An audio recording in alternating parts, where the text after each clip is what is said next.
Hello student, welcome back to my YouTube channel. आज हम biology का एक नया चैप्टर स्टार्ट करने जा रहे हैं जिसका नाम है न्यूरल कंट्रोल एंड कोऑर्डिनेशन। तो फास्ट रिवीजन के लिए आप ये चैप्टर लगाकर सुन सकते हैं। 10 या 15 मिनट लगेंगे इस चैप्टर को रिवाइज होने में। तो चलिए स्टार्ट करते हैं। Neural control and coordination. Coordination क्या होता है? कोऑर्डिनेशन का मतलब होता है जब दो या दो से ज़्यादा ऑर्गन मिलकर एक दूसरे फंक्शन को सपोर्ट करते हैं, उसे कहा जाता है कोऑर्डिनेशन। एग्जाम्पल के लिए अगर हम देखें, जब हम एक्सरसाइज करते हैं, फिजिकल एक्सरसाइज, तो मसल ज़्यादा काम करती हैं, एनर्जी की डिमांड बढ़ जाती है, ऑक्सीजन की रिक्वायरमेंट भी बढ़ जाती है। इसके रिस्पॉन्स में रिस्पायरेशन रेट भी बढ़ता है और हार्ट जो बीट है ये फास्ट हो जाती है, ब्लड फ्लो इंक्रीज हो जाता है। और जब हम एक्सरसाइज बंद करते हैं तो धीरे धीरे सब ऑर्गन नॉर्मल स्टेट में आ जाते हैं। ये कोऑर्डिनेशन की वजह से होता है। ह्यूमन बॉडी में दो टाइप के सिस्टम होते हैं, एक न्यूरल सिस्टम, एक एंडोक्राइन सिस्टम। न्यूरल सिस्टम जो है ये फास्ट कोऑर्डिनेशन करता है और एंडोक्राइन सिस्टम हार्मोन के थ्रू केमिकल कोऑर्डिनेशन करता है। न्यूरल सिस्टम अगर हम देखें तो न्यूरल सिस्टम सब एनिमल में पाया जाता है और ये बना होता है स्पेशलाइज्ड सेल से, जिन्हें कहा जाता है न्यूरॉन। न्यूरॉन का काम होता है स्टिमुलस को डिटेक्ट करना, रिसीव करना और ट्रांसमिट करना। लार्वल एनिमल जैसे हाइड्रा में न्यूरल सिस्टम बहुत सिंपल होता है, सिर्फ न्यूरॉन का नेटवर्क होता है। और इंसेक्ट्स के अंदर ब्रेन होता है और गेंगलिया भी पाए जाते हैं। वर्टिब्रेट्स में न्यूरल सिस्टम सबसे ज़्यादा डेवलप होता है। अब है human neural system. Human neural system के दो पार्ट होते हैं, CNS और PNS। CNS को कहा जाता है सेंट्रल न्यूरल सिस्टम और PNS को पेरिफेरी न्यूरल सिस्टम। CNS के अंदर दो पार्ट होते हैं, ब्रेन और स्पिनल कार्ड। ये इन्फॉर्मेशन प्रोसेसिंग को कंट्रोल करता है। फिर है PNS के अंदर नर्व जुड़ी होती हैं जो CNS से जुड़ी होती हैं। PNS से नर्व के दो टाइप होती हैं जो नर्व जुड़ी होती हैं पेरिफेरी नर्वस सिस्टम के साथ। पहली है एफरेंट फाइबर और दूसरी है इफरेंट फाइबर। एफरेंट फाइबर जो होती हैं ऑर्गन से इम्पल्स CNS तक ले जाती हैं और इफरेंट फाइबर जो है CNS से ऑर्गन तक रिस्पॉन्स लेकर आती हैं। PNS का अगर हम डिवीजन देखें, PNS के दो सिस्टम में डिवाइड किया गया है, एक है सोमैटिक न्यूरल सिस्टम, एक है autonomic neural system. Somatic neural system जो होता है स्केलेटल मसल को कंट्रोल करता है और वॉलेंट्री एक्शन को, और एटोनोमिक न्यूरल सिस्टम जो होता है इनवॉलेंट्री ऑर्गन को कंट्रोल करता है, जैसे heart, lungs, gland. Autonomic neural system के दो पार्ट्स होते हैं, एक होता है सिंपैथेटिक नर्वस सिस्टम और दूसरा होता है parasympathetic nervous system. Visceral nervous system भी BNS का ही पार्ट है, जो विसरा और CNS के बीच में इम्पल्स कैरी करता है। अब है न्यूरॉन। न्यूरॉन जो होता है ये स्ट्रक्चरल एंड फंक्शनल यूनिट होता है। न्यूरॉन के तीन पार्ट्स होते हैं, सेल बॉडी, डेंड्राइट्स और एक्सॉन। सेल बॉडी के अंदर अगर हम देखें, साइटोप्लाज्म देखने को मिलता है, ऑर्गेनेल्स देखने को मिलती है और निजल ग्रेन्यूल्स। अब है डेंड्राइट, ये छोटी ब्रांचिंग फाइबर होती हैं जो सेल बॉडी से निकली होती हैं। फिर है एक्सॉन।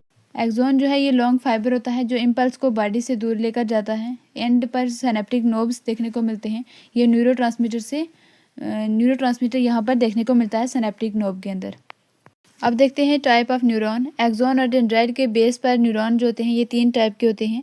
पहला है मल्टीपोलर न्यूरॉन, फिर बाइपोलर न्यूरॉन, फिर यूनिपोलर न्यूरॉन। मल्टीपोलर न्यूरॉन जो होता है एक एक्सॉन और एक डेंड्राइट देखने को मिलता है इसके अंदर, सेरिब्रल कॉर्टेक्स में होता है मल्टीपोलर न्यूरॉन। फिर है बाइपोलर न्यूरॉन, एक एक्सॉन होता है और एक डेंड्राइट, रेटिना ऑफ आई में देखने को मिलता है बाइपोलर न्यूरॉन। फिर है यूनिपोलर न्यूरॉन, जो एक ही एक्सॉन देखने को मिलता है जिसके अंदर और एम्ब्रियोनिक कंडीशन के अंदर देखने को मिलता है यूनिपोलर न्यूरॉन। अब देखते हैं myelinated vs non myelinated axon. Myelinated axon जो होता है जिसके अंदर शिवान सेल से कवर्ड होता है और माइलिन शीथ होती है, नोड्स ऑफ रनवी जो होते हैं प्रेजेंट होते हैं, स्पिनल कार्ड और क्रेनियल नर्व्स के अंदर देखने को मिलते हैं myelinated axon. Non myelinated axon जो होते हैं ये माइलिन शीथ नहीं होती है इनके ऊपर और एटोनोमिक नर्वस सिस्टम में देखने को मिलते हैं नॉन माइलिनेटेड न्यूरॉन। अब है जनरेशन ऑफ एक्शन पोटेंशियल। जैसे ही कोई स्टिमुलस न्यूरॉन की मेम्ब्रेन पर आता है, सबसे पहले रेस्टिंग मेम्ब्रेन पोटेंशियल डिस्टर्ब होती है। नॉर्मली रेस्टिंग स्टेट के अंदर अगर हम देखें तो एक्सॉन के अंदर जो होता है K+ ज़्यादा देखने को मिलता है, एक्सॉन के बाहर Na+ ज़्यादा देखने को मिलता है। सोडियम पोटेशियम पंप जो होते हैं ये कंटिन्यूसली काम करते हैं, जैसे 2 सोडियम बाहर भेजते हैं और 2 पोटेशियम अंदर की तरफ। इसी वजह से बाहर पॉजिटिव चार्ज होता है और अंदर नेगेटिव चार्ज। इस कंडीशन को कहते हैं पोलराइज्ड मेम्ब्रेन और इसी पोटेंशियल को कहते हैं रेस्टिंग पोटेंशियल। अब देखते हैं डीपोलराइजेशन का प्रोसेस। जब स्टिमुलस स्ट्रॉन्ग होता है तो एक्सोनल मेम्ब्रेन का सोडियम आयन चैनल जो होता है ये ओपन होता है। सोडियम आयन तेज़ी से एक्सॉन के अंदर की तरफ इंटर होते हैं। इससे क्या होता है, अंदर जो होता है पॉजिटिव चार्ज आ जाता है और बाहर नेगेटिव चार्ज आता है। इस पोलैरिटी रिवर्सल को कहते हैं डीपोलराइजेशन।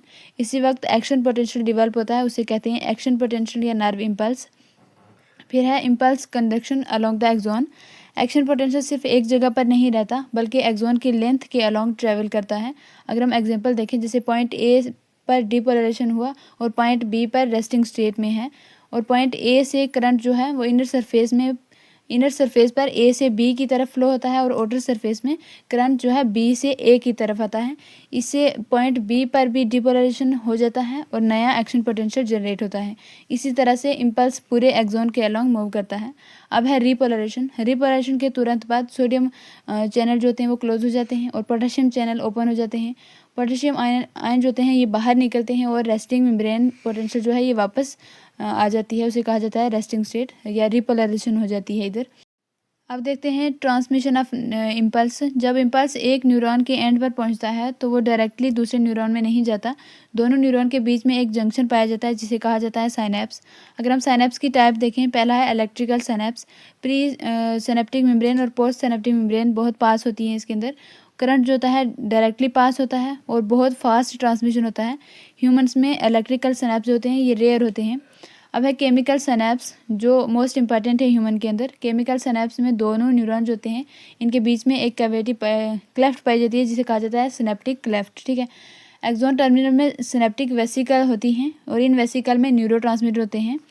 केमिकल सिनेप्स का अगर हम मैकेनिज्म देखें, जब एक्शन पोटेंशियल एक्सॉन के टर्मिनल पर पहुंचता है तो सिनेप्टिकल वेसिकल प्लाज्मा मेम्ब्रेन की तरफ मूव करती हैं, वेसिकल मेम्ब्रेन से फ्यूज होती हैं और न्यूरोट्रांसमीटर जो होता है सिनेप्टिकल क्लेफ्ट में रिलीज होता है, और फिर न्यूरोट्रांसमीटर जो है ये पोस्ट सिनेप्टिक मेम्ब्रेन के रिसेप्टर से बाइंड करता है। आयन चैनल ओपन होते हैं, सोडियम और पोटेशियम मूव करते हैं और इससे पोस्ट सिनेप्टिक न्यूरॉन और नया इम्पल्स जनरेट होता है पोस्ट सिनेप्टिक न्यूरॉन में, ठीक है। ये इम्पल्स एक्साइटेटरी भी हो सकता है और इनहिबिटरी भी हो सकता है, ठीक है। अब देखते हैं central nervous system. Central nervous system के दो पार्ट होते हैं, एक है ब्रेन और एक है स्पिनल कार्ड। ब्रेन जो होता है ये बॉडी को कमांड सेंटर भी इसको कहा जाता है।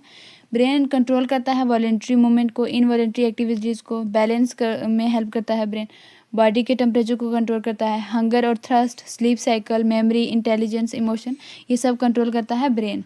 अगर हम ब्रेन के प्रोटेक्शन देखें तो ब्रेन जो है प्रोटेक्टेड है स्कल से और क्रेनियल मेनिंजेस से, ठीक है। स्कल जो होता है ये बोन का बना होता है और मेनिंजेस हम 3 लेयर होती हैं जो ब्रेन के ऊपर पाई जाती हैं, इनके बारे में देखते हैं।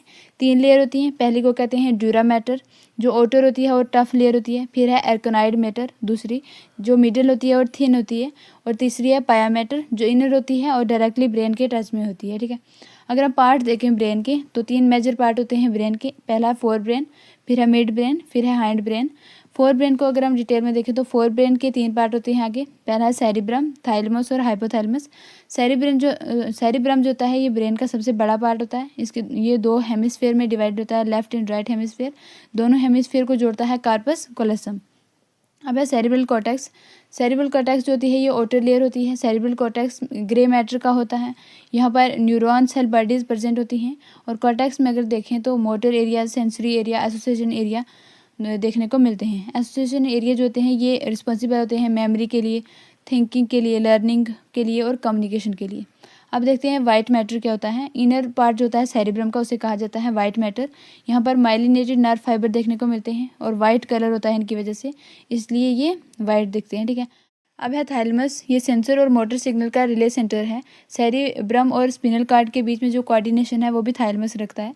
अब है हाइपोथैलेमस जो कंट्रोल करता है हमारी बॉडी के टेम्परेचर को, हंगर को, थ्रस्ट को और हार्मोनल कंट्रोल भी करता है हाइपोथैलेमस में न्यूरोसेक्रेटरी सेल होते हैं जो रिलीज करते हैं हाइपोथैलेमिक हार्मोन। अब है लिम्बिक सिस्टम। लिम्बिक सिस्टम में 2 पार्ट होते हैं, अमेग्डाला और हिप्पोकैम्पस। अगर हम फंक्शन देखें लिम्बिक सिस्टम का तो ये इमोशन जैसे फियर, एंगर और प्लेजर इनको कंट्रोल करता है, और सेक्सुअल बिहेवियर को कंट्रोल करता है। मोटिवेशन जो है वो लिम्बिक सिस्टम की वजह से आती है, ठीक है। अब है मिड ब्रेन। मिड ब्रेन जो होता है फोर ब्रेन और हाइंड ब्रेन के बीच में पाया जाता है।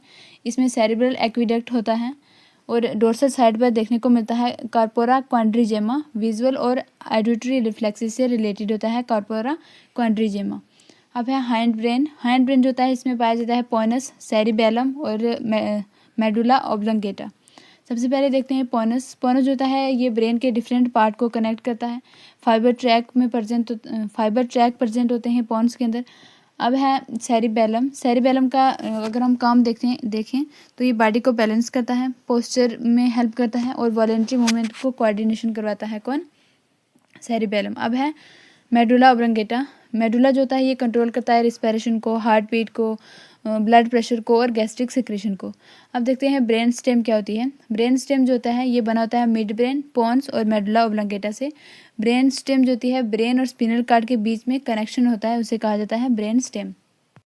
तो ये था हमारा आज का चैप्टर जिसका नाम था न्यूरल कंट्रोल एंड कोऑर्डिनेशन।